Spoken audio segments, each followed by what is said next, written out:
Hello, welcome to another tonalist landscape oil painting demonstration. This is your painter in residence, M. Francis McCarthy. And the painting I bring you today is Northland Coast. I think it's a 3.5 by 5.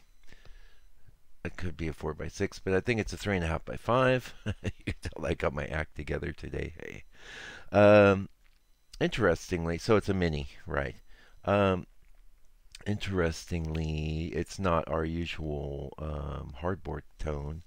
It's a bit of yellow, kind of a yellow ochre color with a subtle sort of texture. So sometimes when I have some leftover paint, I'll just grab one of the little mini boards and slap a bunch of paint on it, and that can be fun.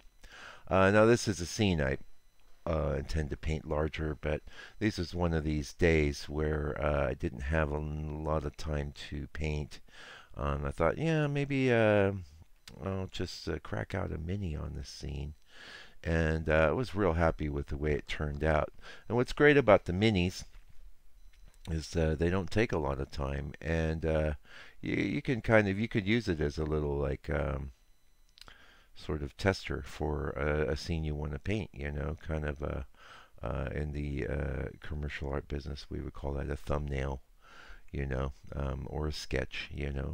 But I tend to not call these that because I really feel like they're full paintings with all the integrity that entails. I don't really cut any corners. The Although obviously because it's smaller, you cannot really get too deep into things. So this bit on the bottom, there was a big gap there. I decided just to close it all the way. There's little compositional cul-de-sacs that you're going to find in just about any reference photo or scene that presents itself to you in nature. How do you develop the awareness for that is through experience and intuition, I think. If you're not an intuitive type, then experience is going to become real key. So either way, whether you're an intuitive type of artist or more the sensor type, which some of the greatest artists ever were the sensor type. So I am an intuitive type, but I'm going to give the sensors their due. Um, you got to have experience either way to do interesting and good work, I think. Yeah. I have a bit of a theme I want to talk about in today's video, and sorry, it seems to be a little bit late. I had another video lined up of a local scene I did, but uh, it's like a rock protrusion out here in New Zealand, and it's got this one pinnacle at the top. And my wife comes in the studio the other day and says, "Oh, it looks like someone's flipping you off," and it's like, ugh. She ain't wrong, you know. And so that's a bit of a deal killer there. And I decided basically not to move forward with that. Not because, I'm sensitive about that, but yeah, I don't need that. Yeah, anyway. What's the theme, you're wondering? What are we going to talk about? You're always talking about something. Okay, so I'm a big fan of Stanley Kubrick. Maybe you are. I really consider him to be, if not the greatest artist of the 20th century, one of them for sure. He was a photographer, a filmmaker, director, mostly known as being a filmmaker and director. And he did like something like 9, 10 movies, 8 movies in his career. And he's famous for being a really picky guy and really pedantic. And it turns out quite a bit of that is not really true. That he was actually very collaborative. And uh, so he had a reputation for knowing exactly what he wanted, but now facts are coming to light as they talk to people that worked with him and they go through his archives, and that many of his projects started one way and ended up an entirely different way than they started. Now that would not be how somebody that knew exactly what they wanted would work. And there was, if you know Malcolm McDowell, who was the guy that starred in Clockwork Orange. He made a statement about Stanley, and I thought that you might find it interesting, especially as it might pertain to painting. Um, and that is that Stanley Kubrick didn't necessarily know what he wanted. He knew what he did not want. Okay, so like I was talking about that area of grass on the bottom of this little painting, I don't want people to get visually trapped in that area. So I made it that a non-issue. I don't want people to get hung up on any one particular passage of the painting. I want them to basically take in the whole scene in one bite, so to speak. And after that, sort of savor some of the delicious aspects of the painting. So we're mixing all our metaphors. We're mixing movies and food and painting all together today. But just worst case scenario, you can mute the audio here and just enjoy watching this nice little painting come together. Because that really is the meat of the channel, if you ask me. The thing that fascinates me is basically seeing how the painting progresses from the initial sketch, what changes, what doesn't, and obviously what you don't have access to here in the main part of the channel is the reference image. There's a few like that though. If you dug in, you could find them. Um, but that is always featured in the members area. So members area, you get to see my reference. And at the beginning of the painting session, I will go through it and talk about some of these little cul-de-sacs, some of these little problems, some of these issues that I perceive. But there's more than a few that I miss, and sometimes they only become real evident as I'm painting, or in some cases I miss it altogether, and I fail to create a great work of art, and that's always disappointing. And maybe that's one of the other themes I wanted to talk about. It really sucks to fail. It's really hard, and when I tell you, oh, hold on, we'll pick up that thought after our book ad. I've had several orders for the book this week. I'm so thrilled. Thank you so much for those of you that have invested your do re mi into my project there. I did my best to make it something that would help you on your journey as a painter. Basically encapsulates about 13 years of my painting experience, and $60 US. That's a bit high, I know, but a lot of that is the international shipping, because I live out here in New Zealand, which is, if you look at it on a globe, it's way down on the bottom. Very far from every other place. The only other place that's really more distant from other places is Hawaii. Now, a lot of Americans think it's off the coast of Australia. That's 3,000 miles away, so the entire distance of the United States away from Australia. We're nowhere close to Australia, although we have a lot in common with them. And, there's the whole Anzac thing. But getting back to the failing thing, how hard it is. I got hit with a bad painting last week, and oh, it was just really hard. I started off with an attitude of experimentation. Really, it goes down. A lot of it come down to just having a different type of brush than I normally do.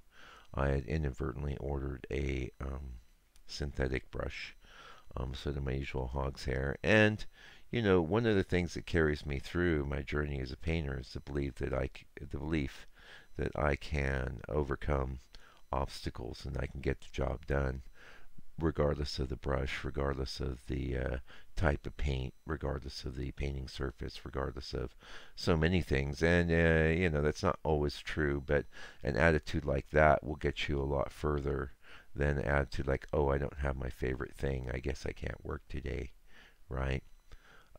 You don't want to be too precious. But the difference between hog's hair and synthetic is vast. So hog's hair brush, especially the types of brushes that I like to use in the sky, tend to be a lot looser. And if you take you'll see this in some of my videos when I'm talking about this to the members who are seeing the actual real-time video. Um, I'll spread my fingers out, and you can see the gaps between the fingers. That's a looser sort of brush, and not all hog's hair are super loose. Some can be tighter with you. If you pulled your fingers closer together, you'd get the idea of what I'm talking about. But compared to a synthetic, where there's almost no gap in between the individual hairs, um, it's a vast difference. And I think the synthetics, especially the synthetic flat, tends to give you these chiclet sort of shapes, these squared off shapes. There's very little give. Now I can make it work, and I did my best. But a couple other ways I failed in that painting, and it's gone. It's been destroyed, actually, scraped off, and then thrown in the garbage. And I've really, a lot of times I could take that kind of thing in my stride, but it took me a day or two to get back on the saddle, and that's another thing that sort of delayed the videos this week. I did this one about a week and a half ago, and it's a mini. What can I say? It came out pretty beautiful, but still, mini isn't going to count for as much in your au revoir as a larger piece. You know. Um, anyway, you've got to get over that stuff. You've got to keep on going. It is hard to lose. It is hard to fail.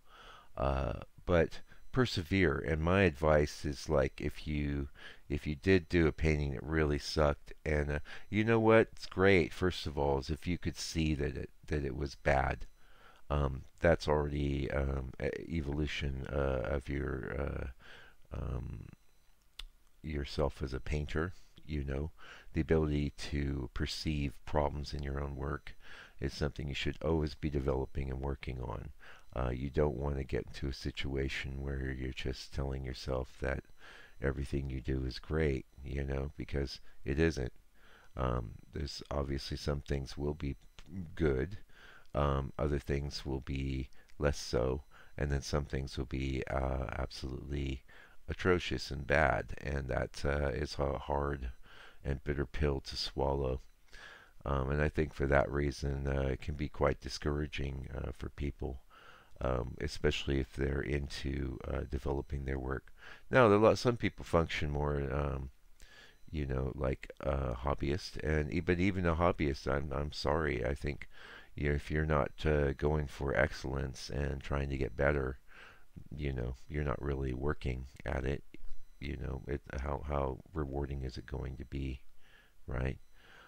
But my recommendation, if this does happen to you, is for your next painting, go for something safe.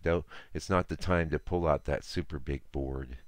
It's time to pull out a size you're very comfortable with, a subject you're very comfortable with, a color theme that you're comfortable with, and kind of retake that ground so that you can build yourself up. Because it's very important that you don't. I've broken this down maybe a bit in the book, but quite often in the videos where I talk about the two mental voices that are going on as you paint. And we've got like a minute left. I think I can get this done. I've talked about it lots, but you have the editor who is saying, correct this, fix that, that should be this color, that make that bigger, make that smaller, so on and so forth. And then you got the cheerleader, which is going, yeah, I'm doing it. This is looking good. These colors are pretty. Its composition's working, and the eye moves through it great. And I'm doing it. I'm finally getting there. I'm finally managing to make a good painting, and I'm so happy about that. So you got a two oscillation of these two basic interior voices, and you need to have both. You need to have the cheerleader getting you through and supporting you. So that's one reason I would recommend, if you did fail intensively, do something that you're familiar with, comfortable with, and kind of shore yourself up mentally. Don't keep challenging yourself and pushing yourself. But eventually, you need to get right back to pushing that envelope, going for scenes you haven't done before, using colors you haven't used, and improving your composition on a regular basis. Anyway, that's it for today's video. Please support this channel with the likes and comments and all that, especially if you made it this far. It really helps me out. And until I come back with another video for your edification and enjoyment, do me a favor, do me a solid. Take good care of yourself, your family, all your loved ones, and stay out of trouble. God bless you and your family.